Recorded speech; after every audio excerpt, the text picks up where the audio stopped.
Hello, this is Roland. Welcome. Today I want to talk about, as always, important things. I want to ask you a question.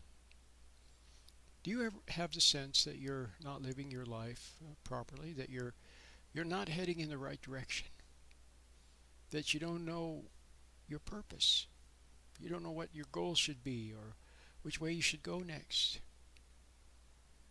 Do you ever have that sense? A lot of people do. So how do you find your purpose? Okay. Well, the first thing you have to see is that you've been pressured out of your gourd, pressured out of your mind, teased and challenged, and most of your life is you've been lived in response to that tease. Your mom, see, oh, you've got to make something of yourself. Either they were successful and then you have to be successful too, or that she says, oh, your dad was a failure and he never did very well, and I don't want you to be like him, a good for nothing. There was a joke. Um, a little kid said, "Mom, if I'm good, will you give me $1?" And the mom said, "Why don't you be a good for nothing like your dad? Why don't you be good for nothing like your dad?" Okay. Anyway, you get the idea. So there it is. So you see the comparison. Well, your dad's good for nothing.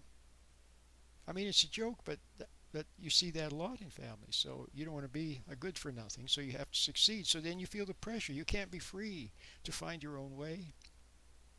See, most of the failure, you look at the failures, the dropouts, the people in jail, the people in the gutter, the homeless people, the people that never accomplish anything.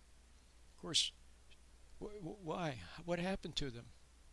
Once upon a time, they were sweet little children full of love and happiness and smart and clever. And what happened to them?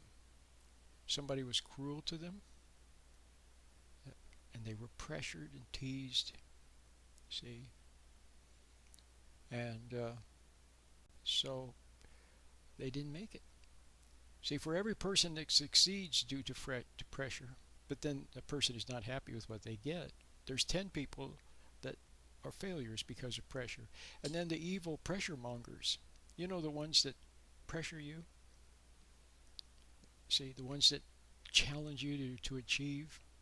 See, then they point the fingers at the ones that are failing and say, look, you don't want to be like them. But who made them? Who made the failures failures? It was the pressure mongers. See? All right. So there's a lot of pressure.